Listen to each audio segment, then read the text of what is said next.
नमस्कार। Online classes में आपका स्वागत है।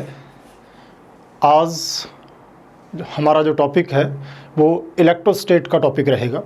इससे पहले हमने काफ़ी वीडियो में जो टॉपिक थे काफ़ी कंप्लीट कर लिए हैं। लगभग 50% सिलेबस पहले वाली वीडियो में हमारा ख़त्म हो चुका है। आशा आप उनको बराबर देख रहे होगे, पढ़ रहे होगे। चलिए नए टॉपिक के लिए हम डिस्कस करते हैं। तो हमारा जो टॉपिक है वो है स्थिर वैद्युत, इलेक्ट्रोस्टेट। देखिए, नाम से स्पष्ट है हमारा जो टॉपिक क्या कहता है। हमारा टॉपिक कहता है स्थिर। स्थिर का मतलब होता है जो विराम में है। ठीक है, कौन है? वैद्युत। वैद्युत का मतलब होता है आवेश। ठीक है, इस प्रकार से जब कोई आवेश विराम में होता है, उस आवेश के कारण उसके चारों तरफ उसका कैसा प्रभाव उत्पन्न होता है, इस चीज़ की जानकारी हमें जो प्राप्त करनी है वो स्थिर वैद्युत के रूप में बात करनी है। या सीधा कहूँ कि विज्ञान की वह शाखा जिसमें विराम आवेशों के बारे में अध्ययन किया जाता है, विराम आवेशों के प्रभाव वगैरह के बारे में अध्ययन किया जाता है, उसे अपने स्थिर वैद्युत कहते हैं। और वो शाखा जो है वो स्थिर वैद्युत की कहलाती है। तो हमें इसी पे चलना है। तो स्थिर वैद्युत की जहाँ अपने बात करते हैं, तो सबसे पहला हमारा जो टॉपिक है वो है विद्युत आवेश।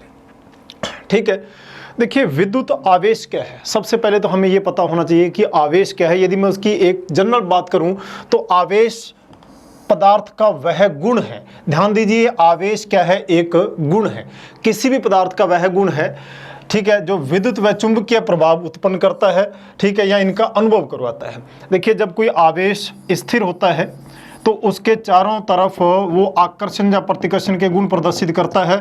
ठीक है, वो किसी को आकर्षण भी करता है, प्रतिकर्षण भी करता है, जो कि उसके विद्युत के गुण कहलाते हैं। ठीक है, लेकिन यदि ये आवेश गतिमान हो जाए तो इसके चारों तरफ विद्युत के साथ साथ एक गुण और भी उत्पन्न हो जाता है, चुंबकीय गुण।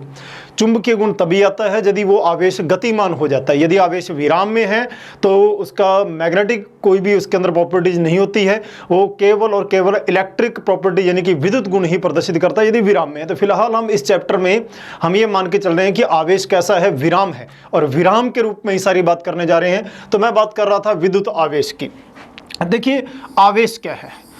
आवेश किसी भी कण का वह गुण है जो उसमें आकर्षण और प्रतिकर्षण करने की क्षमता उत्पन्न करता है।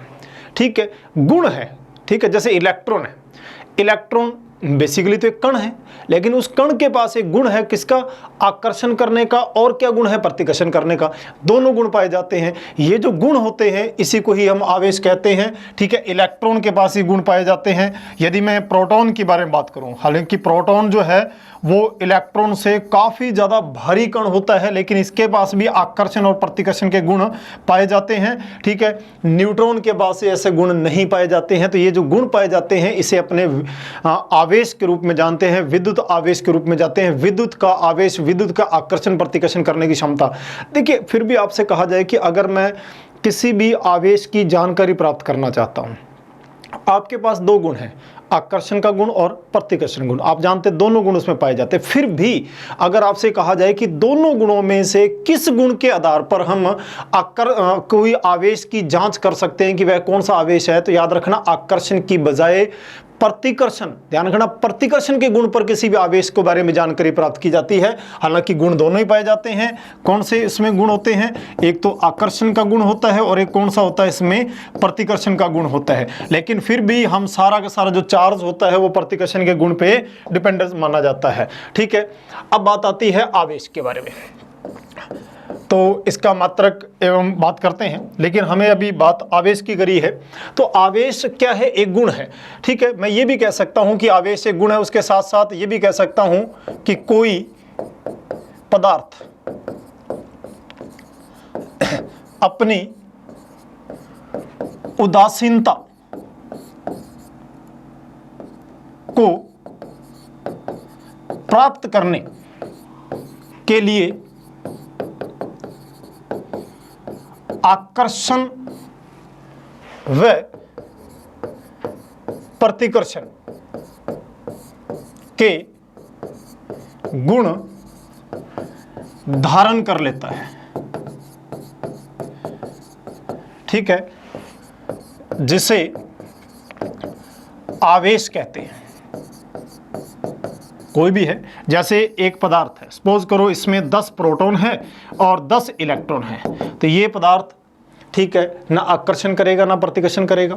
लेकिन यदि मैं किसी भी विधि से इसके अंदर संतुलन बिगाड़ देता हूं, मान लो 10 प्रोटॉन है और इसमें 9 इलेक्ट्रॉन है, मैं किसी न किसी विधि से इसका 1 इलेक्ट्रॉन निकाल देता हूं, ऐसा करते ही इसका संतुलन बिगड़ जाएगा, ठीक है। और संतुलन बिगड़ेगा तो ये जो परमाणु है या जो पदार्थ है, ये चाहेगा कि वापस मैं उदासीन हो जाऊं। इसके लिए क्या करेगा, ये इलेक्ट्रॉन को आकर्षित करके बराबर करने की कोशिश करेगा। इसलिए जब भी बैलेंस बिगड़ता है, प्रोटॉन न्यूट्रॉन की संख्या में अंतर आता है, तो वो आकर्षण या प्रतिकर्षण के गुण धारण कर लेता है, जिसे अपने किस नाम से जानते हैं, आवेश के रूप में जानते हैं। बात करते हैं मात्रक एवं विमा की। तो जो आवेश का मात्रक है, ठीक है, मात्रक, आवेश का मात्रक जो है, कौन सा सिस्टम में बात करते हैं, सबसे पहले एसआई में। एसआई में मात्रक जो होता है वो कौन सा होता है, कूलाम होता है, ठीक है, कूलाम होता है। और इसको किससे लिखते हैं, सी से। लेकिन छोटे मात्रक भी आप जानते हैं, अगर आपको मिली कूलाम कहा जाए तो आप जानते हैं 10 की पावर -3 कूलाम को कहा जाता है। एक माइक्रो कूलाम 10 की पावर -6 कूलाम को कहा जाता है। काफ़ी ज़्यादा यूज़ करेंगे माइक्रो कूलाम अपने। अगर एक नैनो कूलाम कहा जाता है तो 10 की पावर -9 कूलाम को कहा जाता है। और एक अगर पिको कूलाम कहा जाता है तो 10 की पावर -12 कूलाम को अपने कहते हैं।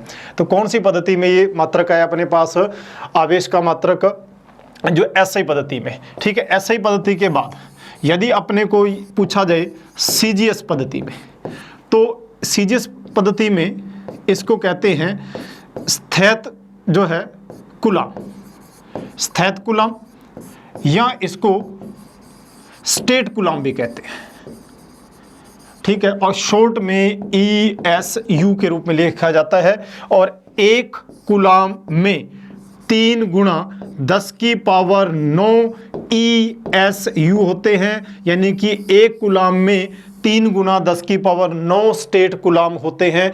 तो ये आवेश का मात्रक कौन सा आ गया अपने पास, सीजीएस पद्धति में आवेश का जो मात्रक आ जाता है, ठीक है। सीजीएस पद्धति में आवेश का मात्रक आने के बाद और भी इसके मात्रक होते हैं, ठीक है। और मात्रकों में अगर बात की जाए तो एक मात्रक होता है AB कूलाम, AB कूलाम, जिसे कई बार हिंदी में एब कूलाम भी कहा जाता है, ठीक है। AB कूलाम या एब कूलाम कहा जाता है किसको, 10 कूलाम को। 10 कूलाम को क्या कहा जाता है, एक AB कूलाम या एब कूलाम के रूप में भी लिखा जाता है। याद रखना, ये सारी बातें बहुत इंपॉर्टेंट है, आपको याद रखनी चाहिए, ठीक है। और एक मात्रक और भी होता है, देखिए हम आगे पढ़ने वाले हैं। एक मात्रक होता है फैरड, फैरड धारिता का मात्रक होता है। लेकिन एक मात्रक होता है फेराडे, ठीक है। और ये ध्यान रखना कि फैरड पूछा है या फेराडे। अगर फेराडे कहता है तो एक फेराडे जो है ये आवेश का सबसे बड़ा मात्रक माना जाता है। और कितना होता है, 96,500 कूलाम को एक फेराडे के रूप में लिखा जाता है। तो ये सारे के सारे किसके मात्रक आ जाते हैं अपने पास, आवेश के मात्रक आ जाते हैं। और आवेश के मात्रक आने के बाद यदि आवेश की विमा पूछी जाए अपने से, तो आवेश की विमा, देखिए आवेश की जो विमा होती है तो आप जानते हैं Q बराबर क्या होता है, जो है IT, क्योंकि धारा बराबर आवेश बटे समय, तो आवेश बराबर धारा गुना समय। आवेश की विमा यदि I की पूछा जाए तो A1T1, यदि आवेश की विमा पूछी जाए तो A1T1, यदि कंप्लीट लिखना है तो M0 L0 T1 A1 लिखा जा सकता है आवेश की विमा। और देखिए धारा भी अदिश है, समय भी अदिश है, तो मैं ये कह सकता हूं कि आवेश एक स्केलर क्वांटिटी है, यानी कि अदिश राशि है। तो आवेश के बारे में पूछा जाए तो कौन सी राशि है ये, आवेश एक अदिश राशि होती है। तो हमने आवेश के बारे में पढ़ा कि आवेश कैसी राशि है। चलिए आगे बढ़ते हैं। आवेशों के गुण, देखिए आवेशों के अंदर कौन कौन से गुण पाए जाते हैं, उन्हीं गुणों के बारे में अपने चर्चा करने वाले हैं। देखिए पहला गुण के बारे में बात कीजिए। पहला गुण क्या कहता है कि आवेश स्थानांतरणीय है, एक वस्तु से दूसरी वस्तु की ओर स्थानांतरित हो सकता है, ठीक है। इसका मतलब क्या है, कहता आवेश स्थानांतरण है, एक पदार्थ है ये वाला, ठीक है, ये इस पे 10 प्रोटॉन है, 10 इलेक्ट्रॉन है, ऐसे एक डाटा मान के चला हूँ, ठीक है। ये कोई दूसरा पदार्थ है, ठीक है, हो सकता है ये अलग पदार्थ हो। तो इस पे मान लो 12 प्रोटॉन है, 12 इलेक्ट्रॉन है। अगर मैं इन पदार्थों के बारे में बात करूं तो इसका एक इलेक्ट्रॉन निकालकर मैंने इसके ऊपर स्थानांतरण कर दिया, जिसके कारण यहां पर 10 प्रोटॉन हो गए, 9 इलेक्ट्रॉन रह गए। इस पे देखिए 12 प्रोटॉन है और 13 इलेक्ट्रॉन हो गए। यहां देखा जाए तो धनात्मक आवेश जो है ऋणात्मक से ज़्यादा हो गया तो ये वस्तु पॉजिटिव हो गई है, यहाँ ऋणात्मक ज़्यादा हो गया तो ये नेगेटिव हो गई है।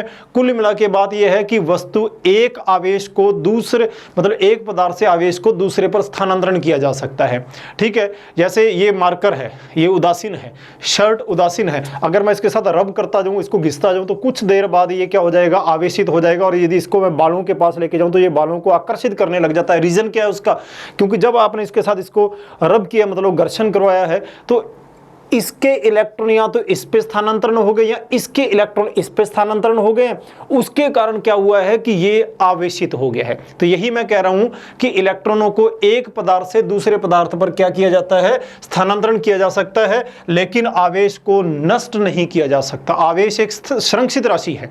आप ये नहीं कह सकते कि ये जी इस पे 10 प्रोटॉन है, एक इलेक्ट्रॉन को मसल दो, खत्म हो गया तो चलो हो गया काम, इलेक्ट्रॉन कम हो गया। नहीं, ऐसा नहीं है। आप इलेक्ट्रॉन को, आवेश को खत्म नहीं कर सकते, स्थानांतरण कर सकते हो, खत्म नहीं कर सकते, क्योंकि आवेश एक संरक्षित राशि है जिसे ना तो उत्पन्न किया जा सकता है ना नष्ट किया जा सकता है। पूरे ब्रह्मांड की अगर बात की जाए तो कुल आवेश नियत है, ठीक है, ना वो बढ़ रहा है ना वो कम हो रहा है। तो आवेश, यही बात कर रहा था कि आवेश कैसी है, इसे ना तो उत्पन्न किया जा सकता है ना नष्ट किया जा सकता है, ठीक है।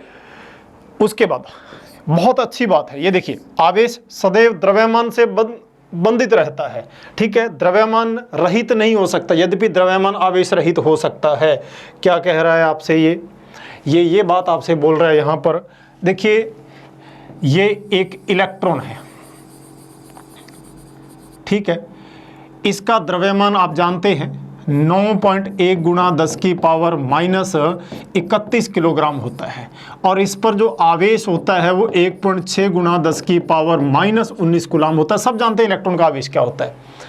ये कह रहा है कि जो गुण है ना, जो आवेश एक गुण है, ये गुण किसको मिल सकता है। कहता पहली शर्त ये है कि जिसको भी ये आवेश चाहिए उसमें द्रव्यमान होना चाहिए, ठीक है।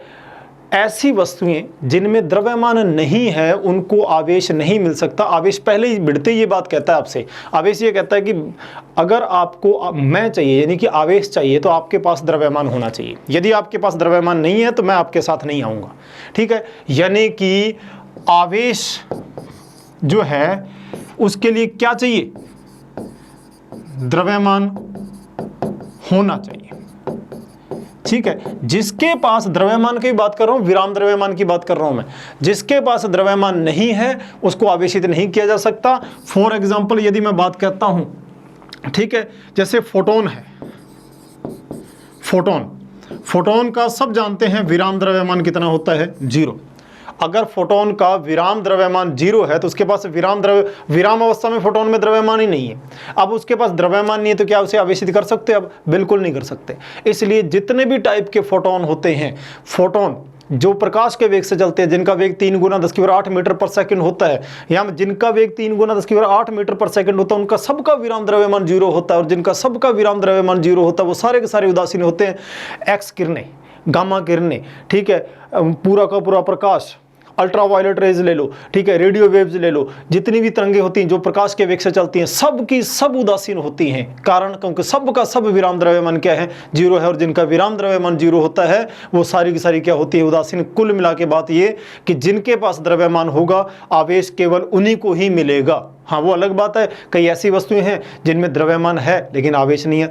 देखिए, न्यूट्रॉन है, कुल आवेश क्या है, 0 है, टोटल आवेश, ठीक है। लेकिन जरूरी नहीं है कि हर द्रव्यमान को आवेश मिले, लेकिन हाँ, आवेश लेना है तो उसके लिए द्रव्यमान होना ही चाहिए आपके पास। यही बात हो रही थी अपने पास।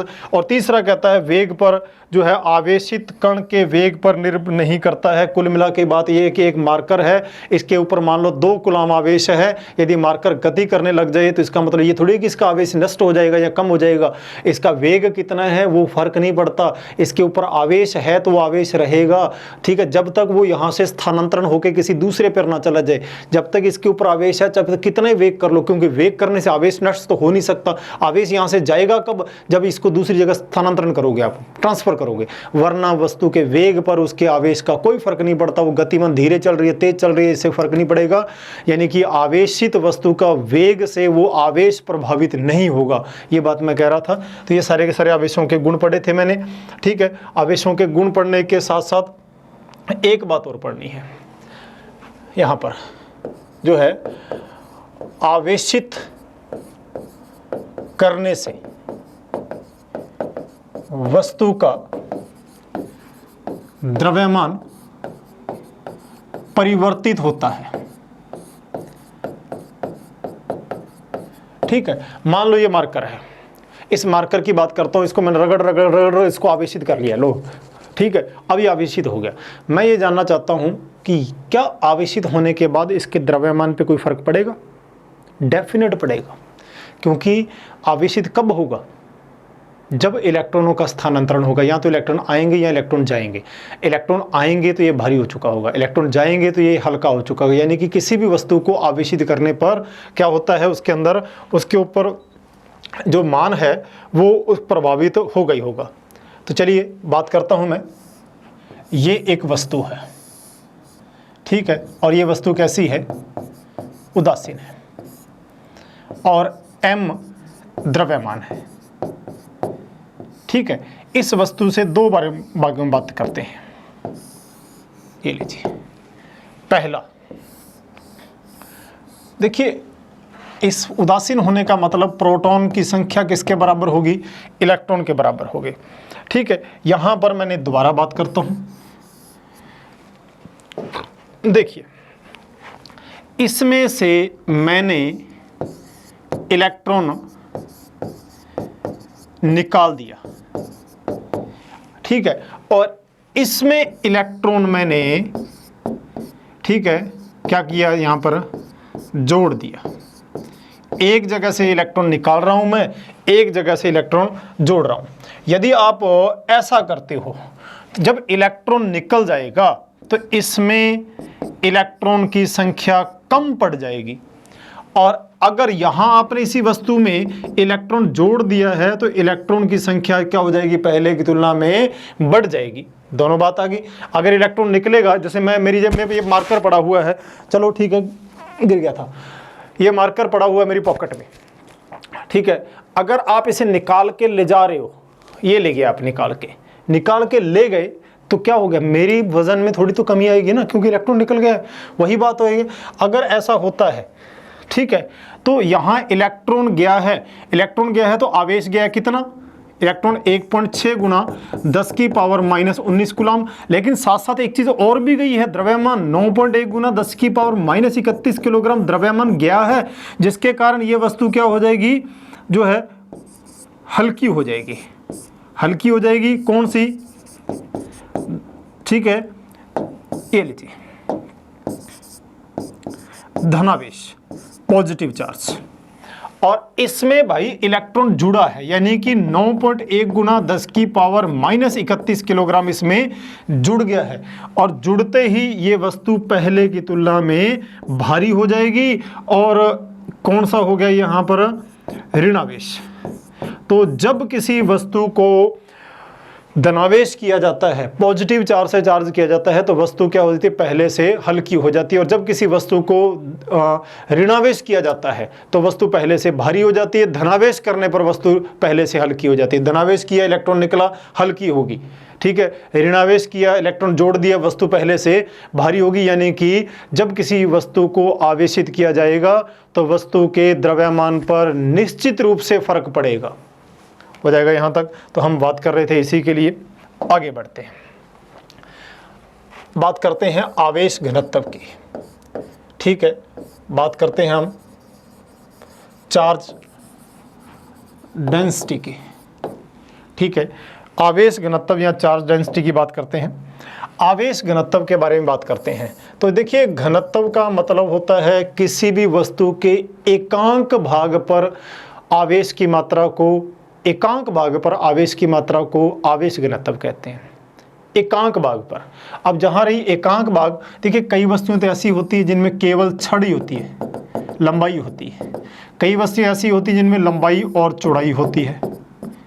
कई वस्तुएं ऐसी होती हैं जिनमें लंबाई, चौड़ाई और गहराई होती है, तीनों ही होती हैं।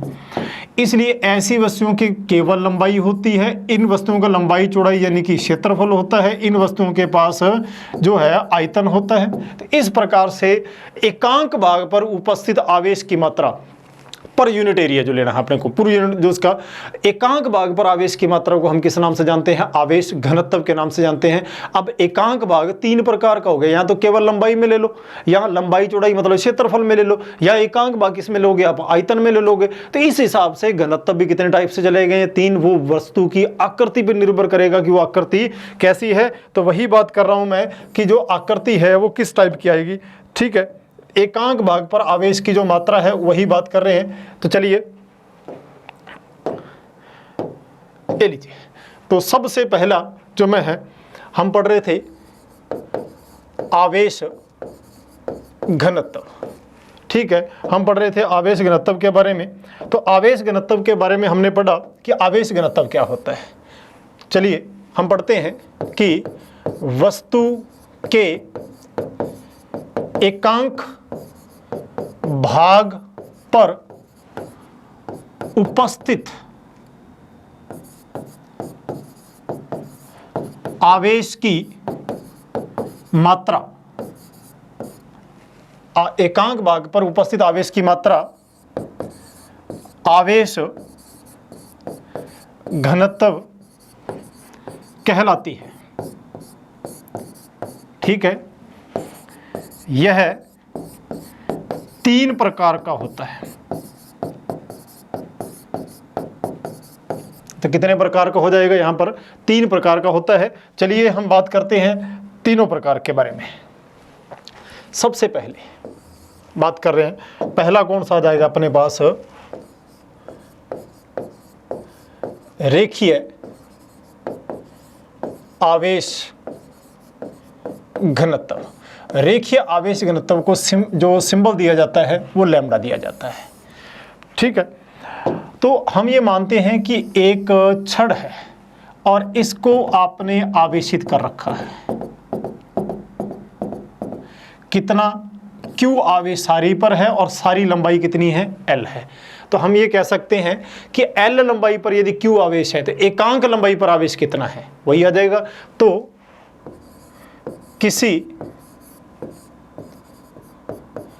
आवेशित छड़ के एकांक लंबाई पर उपस्थित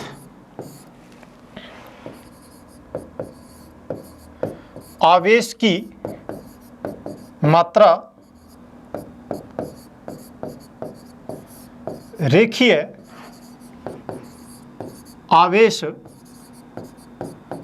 घनत्व कहलाती है।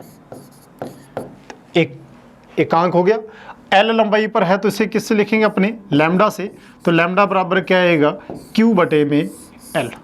मात्रा क्या आएगा? कूलाम पर मीटर, ये इसका यूनिट आ जाएगा लैम्डा से। हाँ, घनत्व एक ऐसी चीज होती है, किसी वस्तु के कितने भी टुकड़े कर दिए जाए उसका घनत्व कभी नहीं बदलता। यदि मैं इसके अंदर छोटा सा एक अल्पांश ले लेता हूँ, कितनी लंबाई का?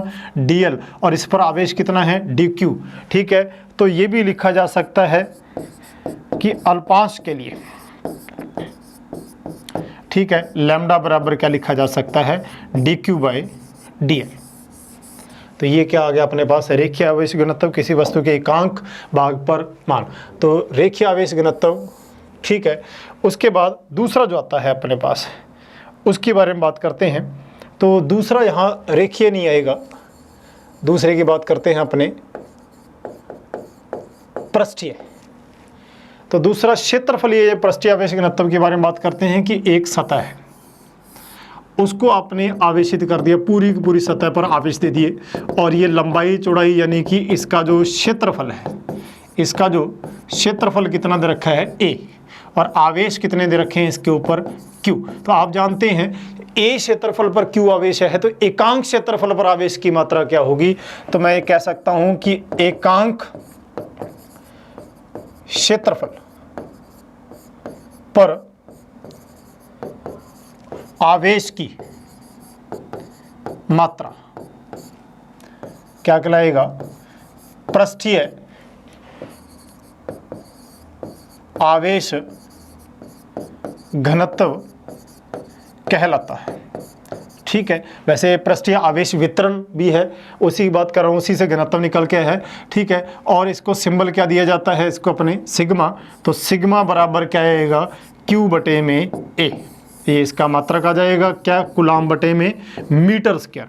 और यदि अल्पांश लेते हैं तो अल्पांश के लिए भी यही सही है, dq बटे में क्या आएगा? dA। तो एकांक भाग पर आवेश की मात्रा है, चाहे आकृति कैसी भी है। और तीसरा लेते हैं अपने आयतनीय आवेश वितरण या आवेश घनत्व, किससे लिखा जाता है? रो से। अब की बार एक ऐसी वस्तु है जिसमें लंबाई, चौड़ाई और गहराई तीनों उसमें उपस्थित है, और आवेश जो है इस आकृति के केवल पृष्ठ पर नहीं है, पृष्ठ पर हुआ, केवल पृष्ठ पर आवेश अगर हुआ फिर तो ये पृष्ठीय आवेश घनत्व में चला जाएगा। हम ये मानते हैं कि इसके अंदर पूरा अंदर तक आवेश भरा हुआ है, डीप, जैसे पूरा का पूरा अपने जैसे ड्रम पानी से अंदर तक भरा होता है, ऐसे अंदर तक आवेश भरे हुए हैं इसके, सिर्फ सतह पर नहीं है। इसके सतह पर हो तो पृष्ठीय आवेश घनत्व हो जाएगा। ठीक है, तो हम ये मानते हैं कि पूरे का पूरा जो आवेश है वो कितना है? Q। और यहां पर इसका पूरे का पूरा आयतन कितना है? V है। तो मैं ये कह सकता हूं कि एकांक आयतन पर उपस्थित आवेश की मात्रा जो है कौन सा कहलाएगा? वो आयतनीय आवेश घनत्व कहलाता है। ठीक है, किससे लिखा जाएगा? रो से। क्या लिखेंगे? Q बटे में V। और ऐसे भी लिखा जा सकता है इसको, dQ बटे में करते हो। तो ये सारे के सारे मैंने किसके बारे में बात की है? आवेश घनत्व की। तो अगला जो है टॉपिक हमारे पास, ठीक है, वो क्या है? आवेश का क्वांटीकरण।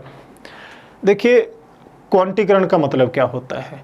हम किसी वस्तु के टुकड़े करते जाते टुकड़े ही करते जाते हैं, और लास्ट में हम उस नतीजे पर पहुंचते हैं कि लास्ट में जो उसका अविभाज्य भाग मिलता है, जिसका और विभाजन नहीं किया जा सकता, उसे हम उसका क्वांटा कहते हैं।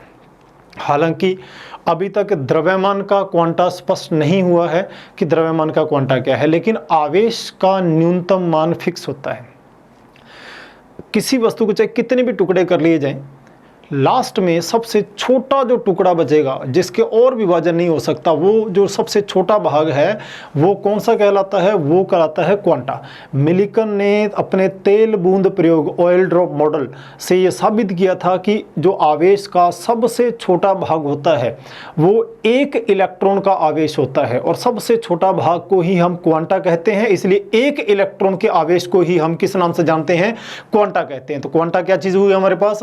1 इलेक्ट्रॉन का जो आवेश है उसे हम किस नाम से जानते हैं? क्वांटा के नाम से जानते हैं। तो हम ये कह सकते हैं कि किसी से नहीं शुरू करेंगे, अपने सीधा लिखेंगे कि आवेश का सबसे छोटा वह भाग जो स्वतंत्र रह सकता है,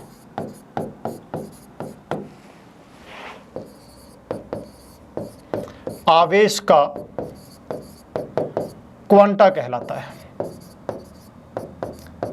ठीक है, और ये जो क्या है? क्वांटीकृत कहलाती है सारी टेक्निक। तो एक जो क्वांटा जो है बराबर क्या होता है? 1 इलेक्ट्रॉन का आवेश। इससे छोटा मान जो है स्वतंत्र नहीं रह सकता। 1.6 गुणा 10 की पावर -19 कूलाम होता है। तो ये क्या है? अपने पास 1 इलेक्ट्रॉन का आवेश है। इसका 2 गुना, 3 गुना, 4 गुना तो संभव है।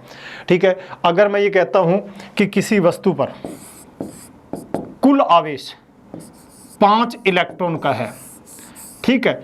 और ये कहता हूं कि किसी वस्तु पर कुल आवेश 4.5 इलेक्ट्रॉन का है, ठीक है। अगर इन दोनों बातों की कंपेयर करता हूं तो ये संभव है। कारण क्या है? क्योंकि ये सबसे छोटा मान है, इसका 2 गुना 3 गुना 4 गुना तो संभव है, लेकिन इसका अधूरे मान, इसके टुकड़े संभव नहीं है। जैसे आपने इसका 5 गुना मान तो संभव है, लेकिन 4.5 गुना मान संभव नहीं है, क्योंकि 4.5 गुना का मतलब है 4, तो 4 इलेक्ट्रॉन का तो पूरा आवेश ऊपर आधे इलेक्ट्रॉन का आवेश। वो आधा इलेक्ट्रॉन कहां से आएगा आपके पास? आधे इलेक्ट्रॉन का आवेश हो ही नहीं सकता। मिनिमम कितना हो सकता है? 1 इलेक्ट्रॉन का आवेश।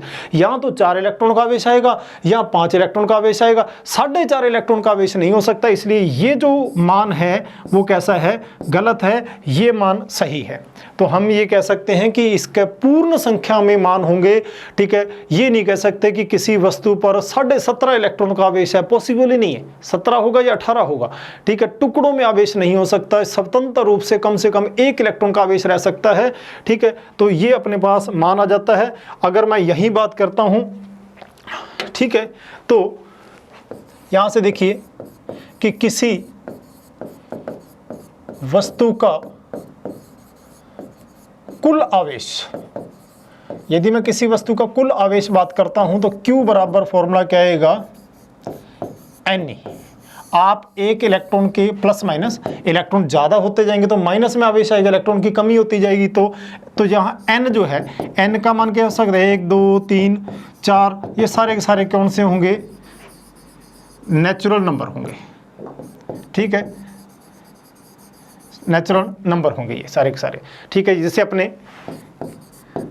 प्राकृतिक संख्याएं कहते हैं, ठीक है। तो ये सारे के सारे आप आधे अधूरे मान नहीं रख सकते। आप n का मान 4.5 5.5 6.5 7.5 3.1 3.5 8.1 9.2 ऐसा कुछ नहीं रख सकते आप, ठीक है। तो ये सारे के सारे मान अपने पास कुल आवेश के बारे में आ गए हैं। तो ये हमारे पास आवेशन की कुछ बातें थी कि किस प्रकार से कोई वस्तु पर कुल आवेश हो सकता है। चले आगे बढ़ते हैं। आगे है हमारे पास आवेशन की विधियां। देखिए, हम आवेश उत्पन्न तो नहीं कर सकते हैं, ये तो मैंने कह ही दिया। ना तो आवेश उत्पन्न किया जा सकता है, ना अपने नष्ट कर सकते हैं। फिर किसी वस्तु को आवेशित कैसे करें? एक ही तरीका है, इलेक्ट्रॉनों का स्थानांतरण करना। इलेक्ट्रॉनों का स्थानांतरण करके वस्तु पर आवेश बनाए जा सकते हैं। या तो इलेक्ट्रॉनों की संख्या में वृद्धि करो या इलेक्ट्रॉनों की संख्या में कमी करो, एक ही तरीका है। वरना तो आवेश बनाए आप उत्पन्न तो कर ही नहीं सकते। मार्कर पे मैं आवेश उत्पन्न नहीं कर सकता। मैं क्या कर सकता हूँ? इलेक्ट्रॉनों का स्थानांतरण करके कम ज्यादा करके इस पे आवेश बना सकता हूँ, वैसे उत्पन्न नहीं कर सकता। तो इलेक्ट्रॉनों के स्थानांतरण करने के लिए अपने कौन कौन सी विधियों का उपयोग करते हैं, उन्हें ही कहते हैं आवेशन की विधियां। ध्यान रखना, आवेशन की विधियों का मतलब ये नहीं कि आप आवेश उत्पन्न कर रहे हैं, आवेश उत्पन्न नहीं कर रहे हैं, आप इलेक्ट्रॉनों का स्थानांतरण करवा रहे हो इसके ऊपर, ठीक है, वही बात कर रहे हैं। तो सबसे पहली विधि जो है वो कौन सी आ जाती है अपने पास? घर्षण विधि। देखिए, घर्षण विधि क्या है? आपने भी देखा होगा कि हम बहुत कॉमन एग्जांपल है, अगर हम कंघी बाल हेयर अपने कॉम यूज़ करते हैं, अगर मैं कॉम या कंघी को बालों पे लगातार ड्राई हेयर पे लगाता जाता हूँ, घुमाता जाता हूँ और कुछ समय बाद अगर उनको मैं अपने बालों के पास लेके जाऊँ तो आप देखोगे कि वो बालों को धीरे धीरे क्या करने लग गया? अट्रैक्ट करने लग गया। बाल उसके खड़े हो जाते हैं, रोएं खड़े होने लग जाते हैं। या उसी कंघी को आप छोटे छोटे कागज़ के टुकड़ों के पास लेके जाओ तो वो उनको उठा लेगा। हम कहेंगे इसमें आवेश आ गया, चार्ज हो गया। कब आया? यदि आपने इसको बालों से अगर उसको घर्षण करवाया है, ठीक है। बहुत कॉमन एग्जांपल आपको मैं बताता हूं कि हुआ ये कि एक हम बचपन में ये खेल देखते थे कि एक चेयर पर एक लड़के को, प्लास्टिक की चेयर पर एक लड़के को हम बिठा लेते थे, प्लास्टिक की चेयर पर, ठीक है। फिर हम उसको एक काम करते थे, कपड़े से लगातार मारते रहते थे, लगातार कपड़े से मारते रहते थे उसको, ठीक है। उसको लगातार कपड़े से ऐसे लगाते रहते। कुछ समय बाद जब कोई व्यक्ति उसको दूसरा जो जमीन पर पैर लगाए खड़ा है, अगर उसको एक टच करता, उसको झटका आता था, ऐसा लगता है करंट आ गया, झटका लगता था उसको, कहता करंट आ गया। इसमें वो करंट नहीं आया था। अब आपने उसको क्या कहते, घर्षण विधि द्वारा उस व्यक्ति को आवेशित कर लिया था और वही आवेश आपके द्वारा कहाँ गया है? जमीन में गया है। इसलिए आपको इलेक्ट्रिसिटी फील हुई थी वहाँ पर, ठीक है। तो यानी कि आवेशन की जो विधियाँ हैं उसी के अंदर बात कर रहे हैं कि आवेशन की कौन कौन सी विधियां हो सकती हैं। पहली है घर्षण विधि। घर्षण विधि में क्या किया जाता है? दो अलग अलग प्रकृति के परमाणुओं को यूज किया जाता है। एक ये रहा, मान लो ये एक ये रहा, ठीक है, दोनों की प्रकृति अलग अलग होनी चाहिए, क्योंकि अगर दोनों की प्रकृति अलग अलग है तो इलेक्ट्रॉनों को देखिए बाहर निकालने के लिए ऊर्जा की आवश्यकता होती है। इस इलेक्ट्रॉन को सपोज करो बाहर निकालने के लिए 5 जूल की आवश्यकता है और इसको निकालने के लिए 10 जूल की आवश्यकता है। एक ही प्रकृति के दोनों पदार्थ नहीं होने चाहिए। ऐसे तो आप सर्दियों में दोनों हाथ भी ऐसे रगड़ते रहते हो, क्या आवेशित हो जाएंगे? नहीं, दोनों एक ही प्रकृति के। 2 कांच की छड़ों को रगड़ लो, नहीं आवेशित होंगी। 2 एबीनोट की छड़ों को रगड़ लो, नहीं आवेशित होंगी। दोनों की प्रकृति अलग अलग होनी चाहिए, क्योंकि दोनों के इलेक्ट्रॉनों को बाहर निकालने के लिए दी गई ऊर्जा का मान अलग अलग होना चाहिए दोनों। अब इसमें क्या किया आपने, इन दोनों पदार्थों के, मान लो ये वाला जो अणु है वो कौन सा है, शर्ट है, और ये वाला जो है, ठीक है, वो मार्कर है। ये मार्कर है, शर्ट है, मैंने इसके साथ रब किया। जैसे ही रब करूंगा तो इसमें मेरे द्वारा जो कार्य किया जाता है, यांत्रिक मैकेनिकल एनर्जी की जाती है, वो दोनों के बीच में जाके ऊर्जा का काम करती है, और उसी ऊर्जा से इलेक्ट्रॉनों का स्थानांतरण होगा। जैसे ही ऊर्जा बढ़ेगी, जैसे ही 5 जूल पड़ेगी, ये तो नहीं आएगा, इसका इलेक्ट्रॉन इस पर स्थानांतरण हो जाएगा। स्थानांतरण होते ही क्या हो जाएगा, इसमें इलेक्ट्रॉनों की संख्या कम हो जाएगी, इसमें इलेक्ट्रॉनों की संख्या ज़्यादा हो जाएगी। जिसमें इलेक्ट्रॉनों की संख्या कम होगी वो धनावेशित हो जाएगा, जिसमें इलेक्ट्रॉनों की संख्या ज़्यादा हो जाएगी वो ऋणावेशित हो जाएगा। ठीक है, ये कौन सी विधि आ जाती है, घर्षण। ठीक है, तो इसमें वस्तु, हालांकि ऊर्जा काफ़ी ज़्यादा लगती है इसमें, इस प्रकार की जो विधि है इसमें इलेक्ट्रॉनों का स्थानांतरण करवा के हम वस्तुओं को आवेशित कर सकते हैं। तो कह सकते हैं कि वह विधि जिसमें 2 पदार्थों को आपस में रगड़कर ऊष्मा बनाई जाती है, जिससे एक वस्तु के इलेक्ट्रॉन दूसरी पर स्थानांतरण हो जाते हैं। ठीक है, यह विधि घर्षण विधि कहलाती है।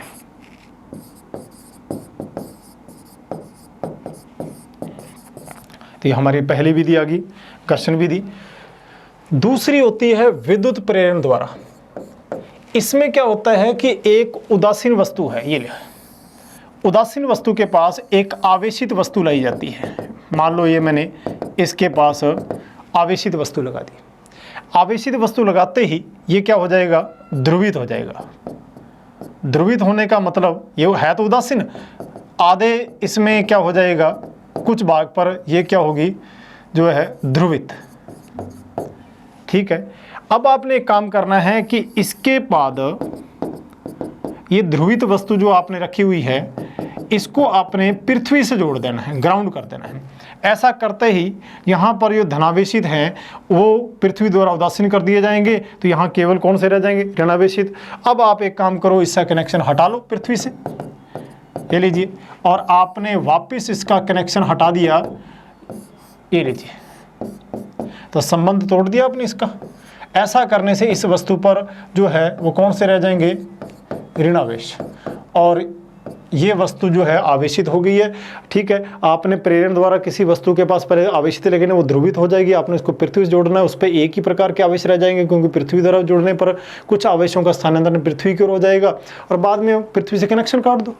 इस प्रकार की विधि जो है वो कौन सी कहलाती है, इंडक्शन मेथड या प्रेरण विधि कहलाती है। और प्रेरण विधि के बाद एक विधि और काम आती है, तीसरी विधि।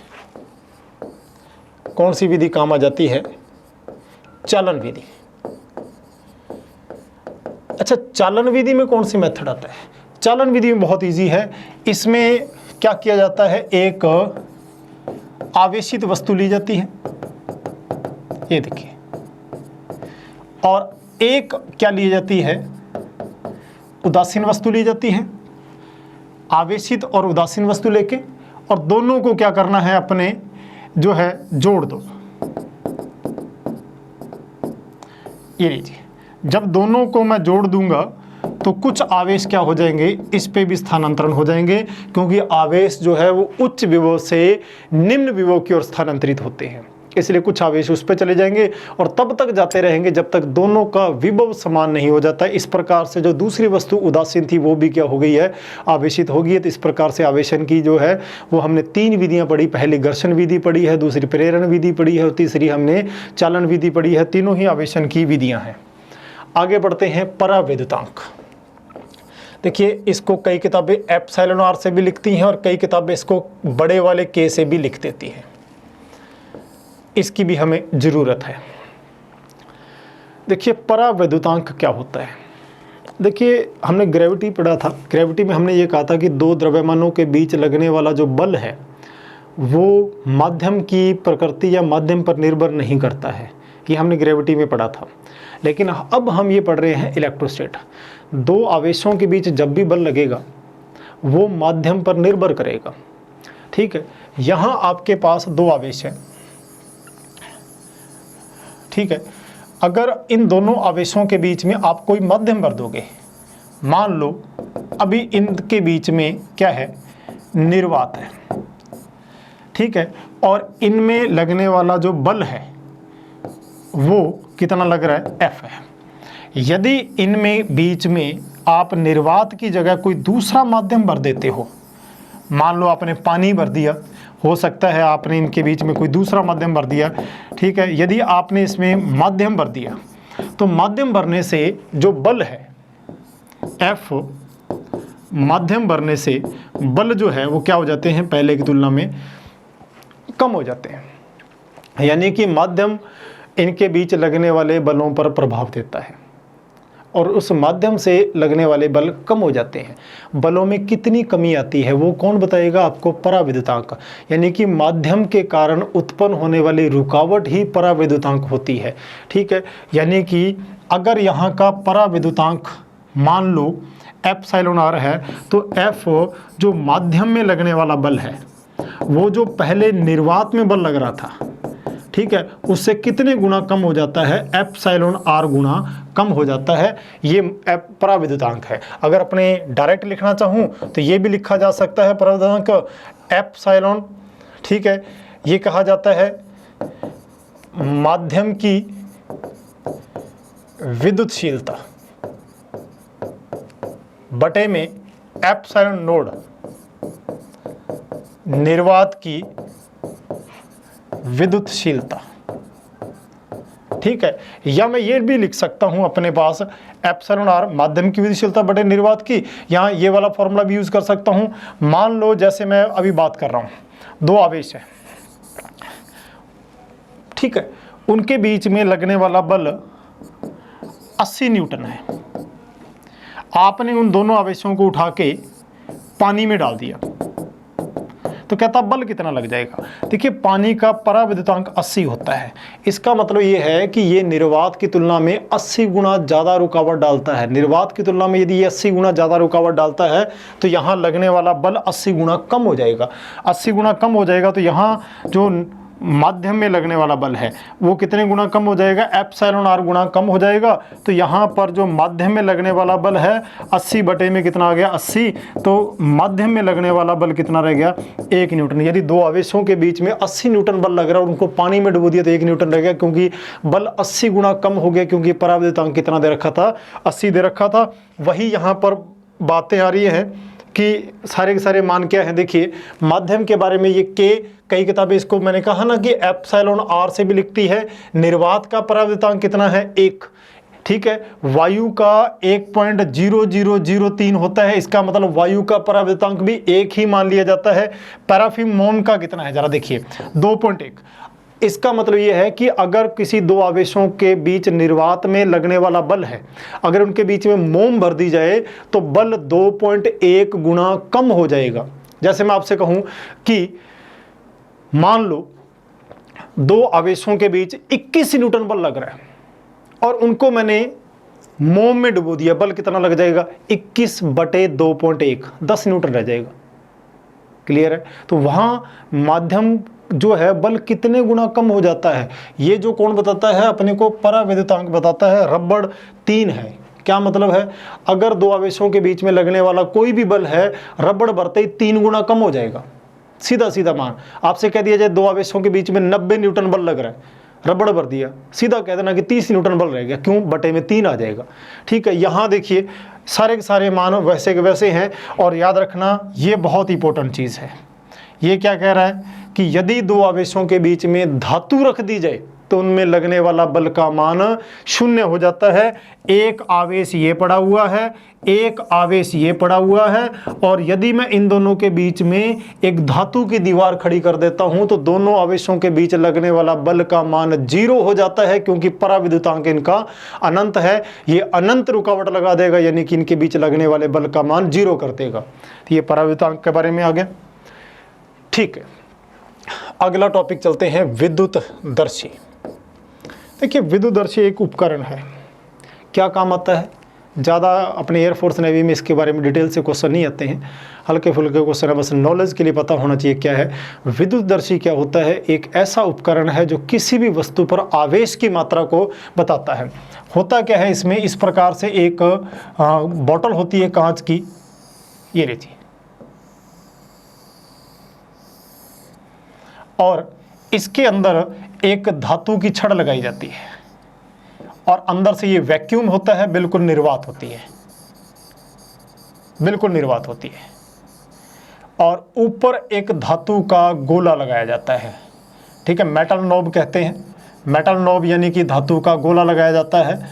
ठीक है, और इसके जो नीचे की साइड पे होती है, यहाँ पर, यहाँ गोल्ड लीव्स यानी कि सोने की पत्तियां लगी होती हैं इस जगह पर। ठीक है, यहाँ पर क्या है, सोने की पत्तियां। अब जिस भी वस्तु का आवेश ज्ञात करना है उसको यहाँ संपर्क करवाया जाता है। आवेश इसके थ्रू यहाँ आएगा और कुछ आवेश इसके आ जाएगा, कुछ आवेश इस पे आ जाएगा, और ऐसा करते ही ये दोनों पत्तियां आपस में एक दूसरे से फैलेंगी, और इसका फैलाव माप कर ही हम आवेश का निर्धारण कर लेते हैं कि इस पर कितना आवेश आएगा। तो यानी कि आवेश की मात्रा को बताने के काम आता है विद्युतदर्शी। चलिए, हमारा जो मेन टॉपिक है, जहाँ तक मैं आना चाह रहा था वही टॉपिक अब आ गया है। कौन सा टॉपिक आया है हमारे पास, कूलाम का नियम। देखिए कूलाम का नियम, आपने बात, बहुत ही इंपॉर्टेंट नियम है कि ये दो आवेश हैं, इनके बीच लगने वाले बल के बारे में बताया गया है। आवेश चाहे धनात्मक हो चाहे ऋणात्मक हो, फिलहाल मैं आवेशों के परिमाण को लेके चल रहा हूँ। ठीक है, ये पहला आवेश है Q1 और ये दूसरा आवेश है Q2, और इनके बीच की दूरी कितनी है, R। ठीक है, कूलाम के अनुसार इनके बीच लगने वाला जो विद्युतीय बल है वो इन दोनों के गुणनफल के समानुपाती होता है। जितना ज़्यादा आवेशों का गुणा रहेगा, इनके बीच लगने वाला बल उतना ही ज़्यादा रहेगा। ठीक है, अगर आपसे ये कहा जाए कि यहाँ पर कोई एक आवेश है और आपको इसको दो भागों में तोड़ना है। लीजिए, मैंने इसको दो भागों में तोड़ दिया, ये पहला भाग बना लिया इससे, कौन सा, Q1, और ये इससे मैंने दूसरा भाग बना लिया, इसके मैंने कौन सा लिया, मैंने यहाँ पर Q2। दो भाग बनाए, Q1 और Q2। अगर मैंने दोनों भाग के बारे में बात की है तो पहला भाग और दूसरा भाग कितना होना चाहिए कि इनके बीच लगने वाला बल मैक्सिमम हो, F मैक्स के लिए। ठीक है, क्या होना चाहिए, Q1 जो है वो Q/2 होना चाहिए, और Q2 भी कितना होना चाहिए, Q/2 होना चाहिए। कुल मिला के बात ये है कि किसी आवेश को यदि समान भागों में बांट दो, यदि बराबर बराबर भागों में बांट दो, तो उनमें लगने वाला बल हमेशा ही अधिकतम होता है। ये बात मैंने आपको जहाँ ग्रेविटी पढ़ाया था, मैंने वहाँ भी आपको यही बात बताई थी, और यहाँ भी वही बात बता रहा हूँ कि दो आवेशों के बीच लगने वाला बल अधिकतम कब होगा, यदि उनको बराबर बराबर भागों में बांटा जाए। यदि ऐसा क्वेश्चन आता है तो हम ये कह सकते हैं, ग्रेविटी में भी यही क्वेश्चन पूछा था कि उनके बीच लगने वाला ग्रेविटी फोर्स मैक्सिमम कब होगा, यदि उसको मैं दो पार्ट में डिवाइड करता हूं और उनके मास इक्विवेलेंट करता हूं, बराबर बराबर द्रव्यमान करता हूं, तब ऐसी घटना आती है। ठीक है, मैं पहली बार में बात करते हैं। दूसरा ये लिखा कि इनके बीच दूरी के वर्ग के व्युत्क्रमानुपाती होता है, ये भी आप जानते हैं। ठीक है, अभी मैं माध्यम की बात नहीं कर रहा, फिलहाल एक बार ये मान के चलो कि इनके बीच माध्यम कैसा है, निर्वात है।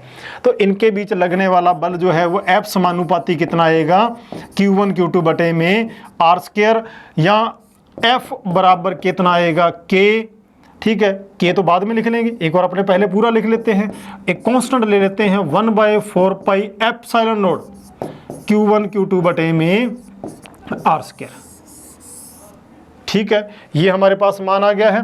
तो ये बारे मान आने के बारे में तो हमने ये लिखा कि जो एक नया कांस्टेंट मान लेते हैं K किसे मान लेते हैं 1/4 पाई एप्सिलॉन नॉट, जिसको हम कितना लिख सकते हैं 9 गुणा 10 की पावर 9 न्यूटन मीटर स्क्वायर पर कूलम्ब स्क्वायर। और यहाँ एप्सिलॉन नॉट क्या होता है, ये निर्वात की विद्युतशीलता होती है, जिसका मान 8.85 जो है गुणा 10 की पावर -12 कूलम्ब स्क्वायर बटे में न्यूटन मीटर स्क्वायर होता है, ये निर्वात की विद्युतशीलता होती है। यदि K का मान लिख देता हूं तो F बराबर कितना आएगा K Q1 Q2 बटे में आर स्क्वायर। ये हमारे पास मान आ गया किसका, कूलम्ब का मान आ गया, लगने वाले बल के बारे में आ गया है, ठीक है। और K का मान जो है 1/4 पाई एप्सिलॉन नॉट होता है। K का मान जो है ये वाला कौन सी पद्धति में है, SI में, ध्यान रखना। और K का मान वैसे CGS में पूछा जाए तो एक जो है डाइन जो है सेंटीमीटर स्क्वायर बटे में स्टेट कूलम्ब का स्क्वायर आएगा। यदि CGS में पूछा जाता है तो कूलम्ब का फॉर्मूला आ जाएगा सिर्फ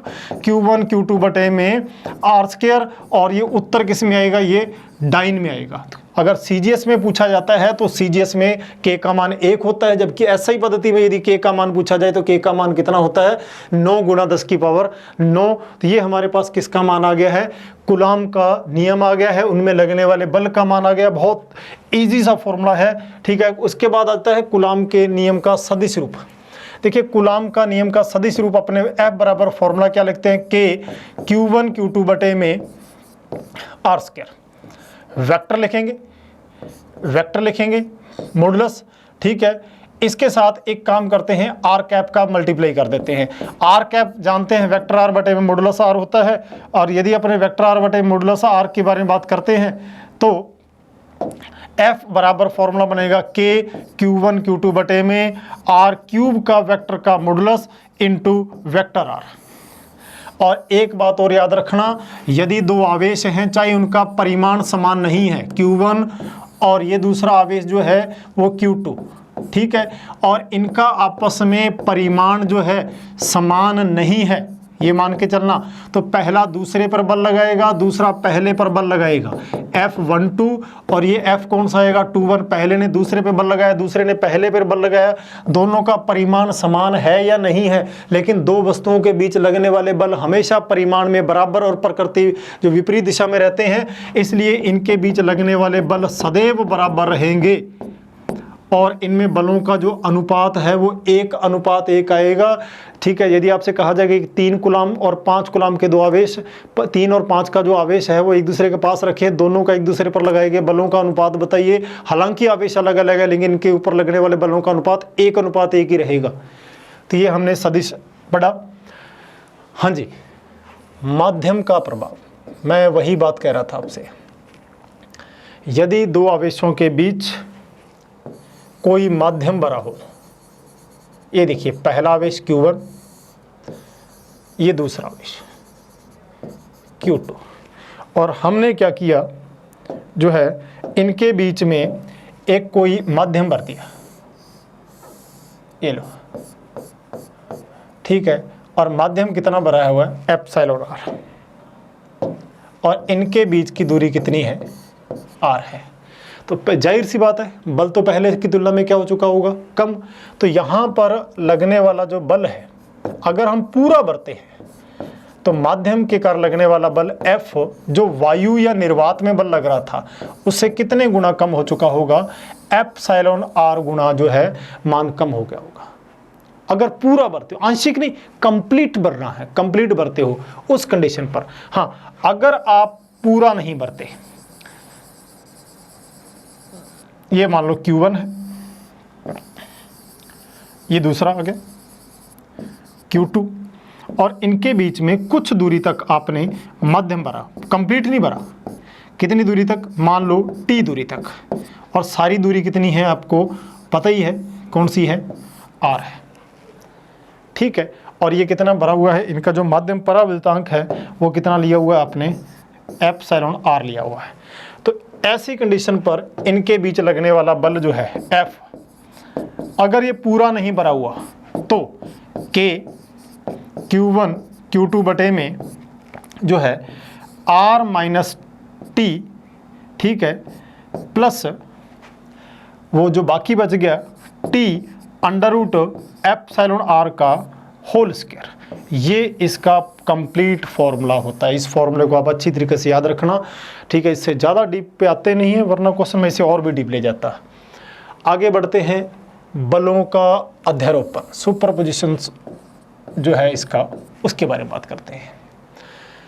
देखिए, बल एक सदिश राशि है, आप भी जानते हैं। मान लो यहाँ एक कोई चार्ज रखा है Q नोड, इसके यहाँ पर एक पहला चार्ज रखा हुआ है Q1, ठीक है, और यहाँ एक दूसरा चार्ज रखा हुआ है Q2, यहाँ एक तीसरा चार्ज रखा हुआ है Q3, और यहाँ एक चौथा चार्ज रखा हुआ है Q4, और लास्ट में Qn मान लेते हैं। हम ये मानते हैं कि सभी इस पे बल लगा रहे हैं। पहले ने बल लगाया F1, दूसरे ने इसके ऊपर बल लगाया कितना, F2, तीसरे ने इसके ऊपर बल लगाया F3, और ये वाला इस पे बल लगा रहा है कौन सा, Fn। बल एक सदिश राशि होती है, इसलिए मैंने इसके ऊपर क्या लगा दिया, वेक्टर। सभी ने इसके ऊपर, यहाँ पर सभी ने बल लगाया है इस चार्ज पर, ठीक है। अब बात आ रही है कि ये जो दूरी है ये कितनी मान के चलते हैं, R1, ये R2, ये R3 और ये Rn। जब किसी आवेश पर बहुत सारे आवेशों द्वारा बल लगाया जाता है तो वहाँ सभी बलों का अध्यारोपण हो जाता है। अध्यारोपण होने का मतलब वहाँ लगने वाला परिणामी बल अलग अलग बलों के जो है सदिश योग के बराबर होता है। तो वहाँ जितने भी बल होंगे सभी का क्या हो जाएगा, सदिश योग हो जाएगा। तो बलों का अध्यारोपण का मतलब यही है कि उस पर लगने वाले सभी बलों का क्या हो जाएगा, सदिश योग हो जाएगा। तो हम अभी बात कर रहे हैं, तो सदिश योग होएगा। मान लो हमारे पास ज़्यादा आवेश नहीं है, दो ही आवेश है, ये लीजिए। अभी यार मैंने ज़्यादा नहीं माने, ये Q नोड है, ये कितना है, Q1 है और Q2 है। यदि हम दो ही आवेश मान के चलते, दोनों के बारे में बात करते हैं, यहाँ इसने कितना बल लगाया है इसके ऊपर, F1, और यहाँ लगने वाला बल कितना है, F2, और इनके बीच का कोण कितना है, थीटा। ये दूरी कितनी है, R1, और ये दूरी कितनी है, R2। तो यदि ऐसी घटना आ जाती है तो लगने वाला जो परिणामी बल है, तो लगने वाला परिणामी बल वेक्टर F बराबर किसके आएगा, vector F1 plus vector F2 के। यहाँ परिणामी बल आ जाएगा परिमाण के रूप में under root F1 square plus F2 square plus 2F1 F2 cos theta. Theta क्या है, इन दोनों के बीच लगने वाला बल है। हो जाएगा यहाँ तक। और यदि इन दोनों के कारण जो परिणामी बल है वो यहाँ बन रहा है, कौन सा परिणामी बल, F, और वो पहले बल के साथ कितना कोण बनाता है, थीटा बनाता है। तो परिणामी बल का कोण, परिणामी बल के लिए अगर थीटा पूछा जाए तो थीटा यानी कि पूरा लिख लेते हैं, tan थीटा बराबर होता है F2 साइन थीटा। थीटा जहाँ तो अपने एक कोण को बदल लेते हैं, इसको अपने अल्फा लिख लेते हैं। चलिए, अल्फा बराबर बटे में आएगा F1 plus F2 cos theta. यदि ये बाई चांस ये परिणामी बल का प्रथम बल के साथ कोण पूछ लिया जाए, ठीक है। इसका आने के बाद देखिए, कई बार एक बहुत ही महत्वपूर्ण टॉपिक जो होते हैं न्यूमेरिकल इजी कर हो जाते हैं। बाई चांस आपको ये दे दिया है कि किसी वस्तु पर दो बल लग रहे हैं और दोनों बल समान है, दोनों बल समान है, तब क्या होगा। मान लो आपसे ये कहा जाए कि किसी बिंदु पर ये लो दो ही बल लग रहे हैं और दोनों ही बल समान है, F1 F1, तो वहां परिणामी बल कितना होगा, 2F1। कहां से निकाला मैंने, पहले वाली समीकरण में मान ही तो रखा है उठा के, ठीक है।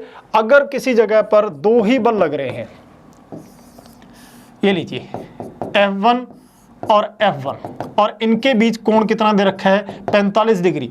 आपसे परिणामी बल पूछा जाए कि परिणामी बल कितना होगा, मान लो परिणामी बल बनेगा कहाँ, इन दोनों के कहीं ना कहीं बीच में बनेगा यहाँ पर, ठीक है। तो परिणामी बल जो है F बराबर कितना आएगा, 2 + √2 की पावर 1/2 इंटू F1। ठीक है। मान लो आपसे ये कहा जाता है कि दो बल है F1 और F1 और इनके बीच कितना कोण बन रहा है, 60 डिग्री, और परिणामी बल F है। अगर दो के बीच कोण 60 डिग्री बन रहा है तो परिणामी बल कितना हो जाएगा, √3 F1 हो जाएगा। बहुत बार ऐसा होता है, समबाहु त्रिभुज के बारे में ऐसे अपने को पढ़ने को मिल जाएगा कि ये जी 10 न्यूटन बल लग रहा है, यहाँ से भी 10 न्यूटन बल लग रहा है, परिणामी बल कितना है मेरे को सीधा पता लगा 60 डिग्री का कोण है, दोनों बल समान है, तो मैं सीधा कहूंगा कि यहाँ √3 गुणा बल हो जाएगा 10 √3 उत्तर आ गया। मैंने कैलकुलेशन भी नहीं की क्योंकि अपने पास न्यूमेरिकल बहुत तेजी से करने के लिए ऐसा मान चाहिए होता है। ठीक है। इसी प्रकार दो आवेश के कारण लगने वाले जो बल है वो एक दूसरे पर 90 डिग्री से लग रहे हैं, तो परिणामी बल के बारे में बात आ जाए तो 90 डिग्री से लगने वाला बल जो है F बराबर कितने गुना हो जाता है, √2 गुना हो जाता है।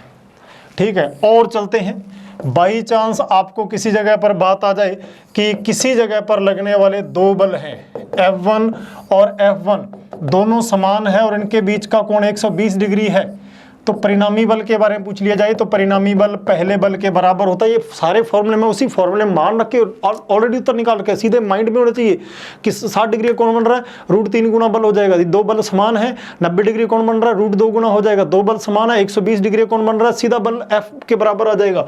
और लास्ट बात जो तो सब जानते ही हैं, दो बल बराबर और विपरीत समान होंगे 180 डिग्री, तो परिणामी बल कितना हो चुका होगा, 0 हो चुका होगा। तो ये किसका मैंने किया, बलों का अध्यारोपण। हाँ, एक फायदा और भी है, आपसे कहा जाए दो बल हैं समान है, दोनों बलों के बारे में बता दिया, फिर कहेगा कि दोनों बलों का जब मान रखा तो इनको संतुलन करने के लिए बल कितना चाहिए। आपको पता है इन दोनों बलों का परिणामी बल कितना है, F 45 के हिसाब से ये आ रहा है, उतने बल विपरीत दिशा में लगा दो, संतुलित हो जाएगा। तो ये बलों का क्या पढ़ा मैंने, अध्यारोपण पढ़ा। तो आज हमने कूलाम बल के ऊपर डिस्कस करी थी कि कूलाम बल किस टाइप से है। जनरल सा फॉर्मूला, बहुत इजी सा फॉर्मूला है कूलाम बल का जो हमने डिस्कस किया इसके ऊपर। ठीक है, आशा है आपको समझ आया होगा। अगले सीरीज तक के लिए जय हिंद।